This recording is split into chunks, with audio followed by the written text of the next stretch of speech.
Ladies and gentlemen, in today's video, I am going to be ranking every single WWE World Heavyweight Champion. And no, I'm not talking about the new one that's really only had one significant holder so far. I'm talking about that beast right there. This World Heavyweight Championship. The Big Gold, one of, if not my favorite belts in WWE history. A belt that meant so much to me until it was unfortunately retired, I think in, what, 2013? Do want to mention this video was recorded yesterday. I'm just doing the intro and outro today. But before we start, don't forget to use code Wyatt'sWorld on G Fuel or Prize Picks, where you can save yourself a discount on any G Fuel products or match up to $100 of your first deposit. However, that's all I got. Let's get into ranking every single WWE Big Gold World Heavyweight Champion.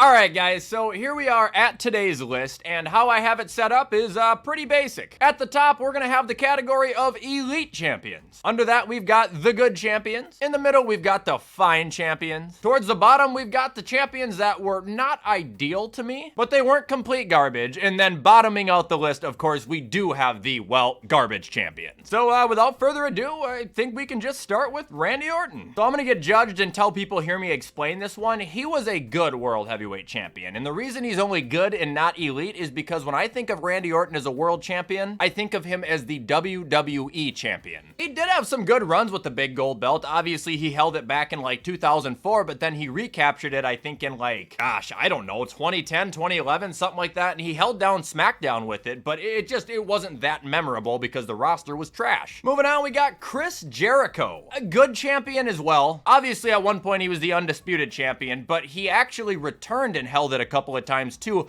post 2007. And those runs have some memorable moments. You have the Shawn Michaels feud, you have the Edge feud. I just didn't think it was cream of the crop. Now we got Mark Henry. He was not ideal for me. They gave it to him way too late in his career. Now don't get me wrong, the world's strongest man holding that belt, that makes a lot of sense. His presentation as the champion really wasn't that bad. It's just his in-ring work, man. He was slow, he was sluggish. They gave him the clean win over Randy Orton to win the championship, and after that, I don't remember shit. Moving on, we got Daniel Bryan. All right, red flag number one for me. I thought he was a garbage World Heavyweight Champion. Now, I'm not talking about his WWE title reign. I'm talking about specifically his world title reign. It was trash. He cashed in on Mark Henry, then had to give it back, then recashed in on Big Show, weaseled his way out of like 2 matches, and then lost the title in 18 seconds at WrestleMania. Like, it was fucking terrible. And that'll bring us to Edge. I am a firm believer. Let me think about this. Yeah, firm believer. He is the greatest World Heavyweight Champion of all time. When I see that belt, I think of Edge. I mean, dude, he held that title like 7 times. And every run he had, I'm pretty sure, was immaculate. He was a heel champion. He was a face champion. He rivaled that belt with people like The Undertaker, John Cena, Batista. Like, he is a main factor in why that championship is so prestigious to me. Moving on, we got Big Show. I think he held this a couple of times, didn't he? I hated both of them. Again, giving a World Heavyweight Championship to a guy 10 years out of his prime was not a good idea. SmackDown was in a weird place, man. Wait till we get to the next champion after Big Show. Like, 4 out of their 5 champions in that time frame were absolute shit.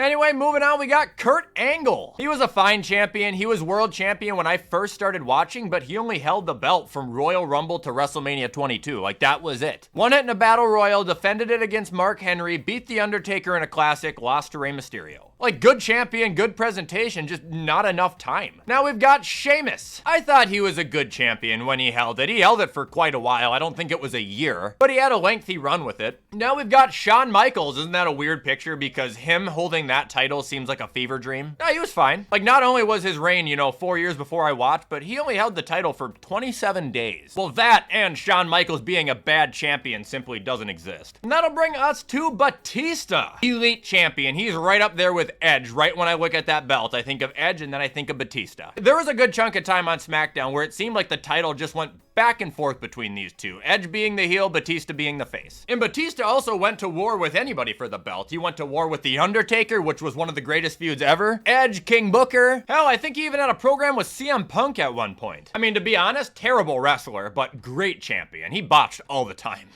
Now moving on, we got the Great Khali. Yeah, this happened. Never forget it, he won it in a battle royal. Took the WWE, I think, about 2 weeks to realize, hey, this isn't gonna work. The guy cannot perform. And then they had him drop it to Batista. He was probably the worst world heavyweight champion ever. Well, maybe not. Close. Indebation for it, that's for sure. Is that even a word? Debation? Moving on, we have Goldberg. I didn't watch when he was the champion. I'm gonna say it wasn't ideal because I've heard it wasn't ideal. But you gotta believe back then he was a little bit more versatile than he is now. Jack Swagger, the GOAT. Greatest champion. I'm just kidding. This was obviously horrible, and this obviously should have never, ever happened. Jack Swagger won the Money in the Bank at WrestleMania 26 and cashed in on the Friday after WrestleMania on Chris Jericho to win the belt. He held it for a couple months before dropping it in a fatal four-way to Rey Mysterio, but this was like the worst reign of all time, the most not memorable reign I've ever seen. All I remember other than his cash-in is his first title defense was against Randy Orton at, I think, Extreme Rules, and he won clean. That's it. And then I remember just being so bored. This guy didn't get a reaction. Nobody cared about him. It was so random too. Like, it was just the most random Money in the Bank winner, the most random champion. Like, it just didn't make sense. It was actually terrible. And that'll bring us to CM Punk. He was actually a really good champion because the first time he won it, he cashed in on Edge and then he had to drop it because he got injured, I think, or something, and Orton punted him. But the second time he won it, he also cashed in, but he turned heel on Jeff Hardy, and I thought those couple of runs he had were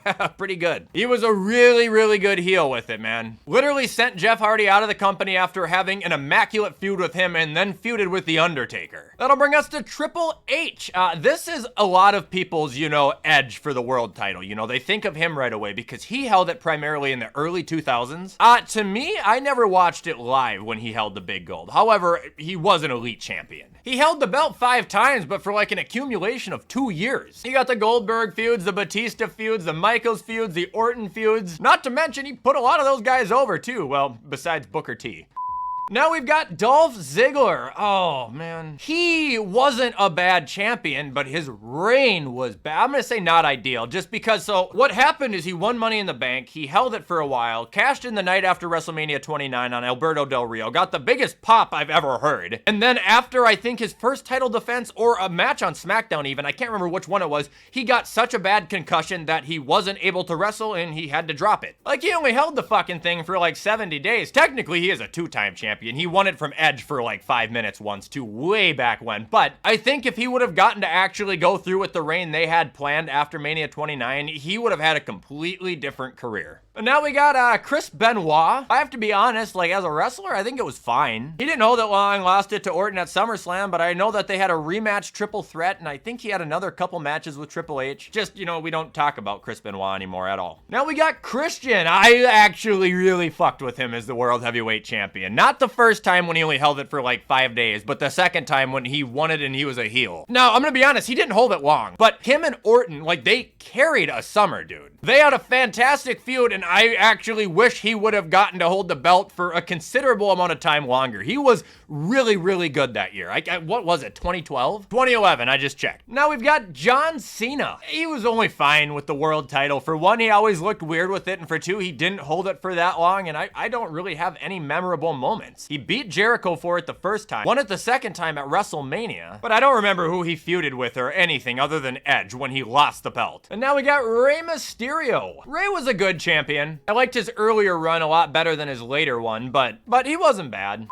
Now we got Jeff Hardy. Fine. I mean, personally, I loved it when he was champion, but he wasn't champion for a long time, and he couldn't stay champion because the guy couldn't stay off of drugs. Like, really disappointing. Alberto Del Rio. Fucking garbage. He was garbage as a heel. He was garbage as a face. I don't ever understand why he got the push he did. Like, I was never that entertained by him. I did not care for him. And it only helps to put him down here because the guy is an actual piece of shit. Dude, Alberto is like a 4 or 5-time world champion, I think. Like, total, if you count this in the WWE title. Like, why? Now we've got The Undertaker, elite. When he had the belt, it felt like it just was never ever going anywhere else. You couldn't see The Undertaker losing to anybody. Like, he felt indestructible. He felt like a champion. I loved the era of SmackDown where he held the belt, and he held it a few times as well. That'll bring us to King Booker. Did he deserve the run earlier in his career? Yes. Did I like his run as world champion? I absolutely despised it. He drove me insane. I couldn't stand watching him wrestle. I couldn't stand hearing him talk. Couldn't stand hearing William Regal talk for him. I thought it was boring. I really hated it when he had the championship in like, what, 2007? 2006, I just checked on that one too. I'm a year ahead of everything on my timeline. And ending, we've got Kane. Personally, I was actually really happy to see this title reign happen. I mean, dude, he beat Rey Mysterio, then had an excellent feud with The Undertaker, which he remained champion throughout, and then I think